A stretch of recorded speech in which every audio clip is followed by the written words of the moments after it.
एकांश ने उसकी तरफ देखा और अपनी एक साइड स्माइल करके उसके चेहरे की तरफ देखकर बोला, बच्चे, अपने दिल पर हाथ रख के कसम खा के कहिए कि आप चाहते हैं कि मेरे बच्चे पैदा हों। झूठ तो बिल्कुल मत बोलिएगा। ये जो प्यार का और ये जो दिखावा करते हैं ना, ये सिर्फ डैड तक सीमित रखिए। मुझ तक आने की कोशिश मत कीजिए, क्योंकि आपकी हैसियत से मैं अच्छे तरीके से वाकिफ हूँ। जितने अच्छे से डैड आपको नहीं जानते ना, उससे कई ज़्यादा अच्छे से मैं आपको जानता हूँ। तो मुझे बार बार मजबूर मत कीजिए कि मैं आपको आपकी औकात याद दिलाऊँ। Do you understand? और रही बात श्रुति की, उसकी औकात आपसे लाख गुना ऊंची है। आप जैसी 100 औरतें भी मरेंगी ना, उनकी भी अच्छाइयाँ थोड़ी थोड़ी करके निकालेंगे ना, तब भी वो श्रुति को नहीं बना पाएंगे। श्रुति इकलौती आपके ऊपर काफ़ी है, समझ आया? और खुद से श्रुति को कंपेयर करना बंद कर दीजिए।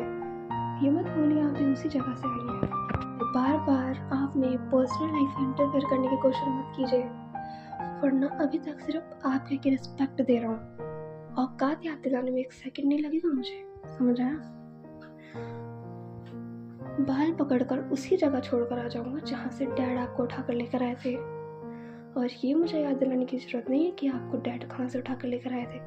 आगे से अगर मेरा रास्ता रोकने की कोशिश करी ना, तो आप मेरा वो रूप देखेंगी जो आज तक किसी ने नहीं देखा। Bloody hell. सुनकर एकांश की सौतेली माँ के गुस्से का कोई ठिकाना नहीं रहा और वो गुस्से में अपने रूम में गई और पिल्लो उठाकर इधर उधर फेंकने लगी। जैसे वो पिल्लो फेंक रही थी कि दरवाजे से उनके हस्बैंड अंदर आए और उन्हें देखते हुए बोले, क्या हुआ तुमको? क्यों अपना गुस्सा बेचारी पिल्लो पे उतार रही हो? फिर से तुम्हारी एकांश से कोई बहस हुई क्या? वो उसको देखकर बोली, क्या करूं मैं? मुझे तो कुछ समझ ही नहीं आता। इस टाइप का हूँ, इसका ये मतलब थोड़ी ना है कि मैं एकांश से प्यार नहीं करती।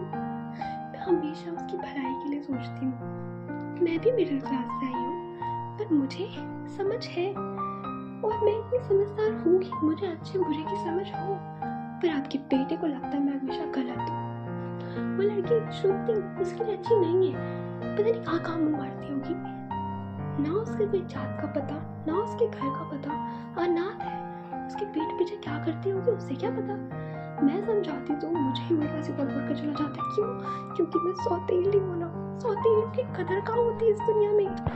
एकांश के पापा उनको देखकर बोले, इतना समझदार वो है कि उसे अपने सही गलत का पता हो जाए। तुम शांत हो जाओ और मैं उससे बात करूंगा। बात करूंगा क्या होता है? उसकी सौतेली माँ ने कहा, बात करूंगी क्या होता है? बात कीजिए, जाकर उसे बोल कर आइए। इस तरीके से वो मेरे साथ बदतमीजी नहीं कर सकता है। मैं माँ हूँ उसकी, उससे मुझे वो इज्जत देनी होगी जो मैं डिजर्व करती हूँ। आकाश के पापा ने अपनी वाइफ की तरफ देखा और बोला, मैं भी उससे बात करके आता हूँ। उसके डैड एकांश के रूम में आए और दरवाज़ा नॉक किया। एकांश अभी कपड़े चेंज कर वॉशरूम से बाहर आया था कि उसे दरवाजे की आवाज़ आई और उसने बोला, कम इन। एकांश के डैड अंदर आया और उसे देखकर बोले, ये क्या बदतमीजी है अपनी मॉम से? किस तरीके से बात कर रहे हो तुम? एकांश ने देखते बोला, आप अपनी वाइफ की चापलूसी करने आए? अगर करने आए हैं तो मत कीजिए, बिकॉज मैं बहुत थक चुका हूँ और मैं बहुत टायर्ड हूँ, मुझे रेस्ट करना है। एकांश के पापा ने उनकी तरफ देखा और बोला, आर यू मैड? कब से उस लड़की के चक्कर में पड़े हो तुम? अपने बाप की रिस्पेक्ट करना भी भूल चुके होते हो। एकांश ने उनकी तरफ देखा और बोला, रिस्पेक्ट मांगी नहीं जाती, कमाई जाती है। जिस दिन आप रिस्पेक्ट कमा लेना, उस दिन मुझे रिस्पेक्ट करने की उम्मीद कीजिएगा। Get out my room, because मुझे अभी आपसे कोई बात नहीं करनी है, बिकॉज मेरा मूड पहले ही बहुत ऑफ है।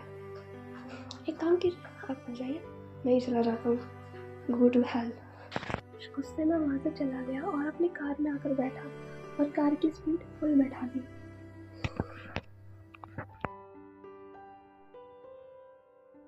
फुल स्पीड से कार को लेकर श्रुति के घर की तरफ चला गया। 1 बज रहे थे। श्रुति की आधी नींद तो वैसे भी बुरी हो चुकी थी। 10 मिनट बाद श्रुति के घर के बाहर आया।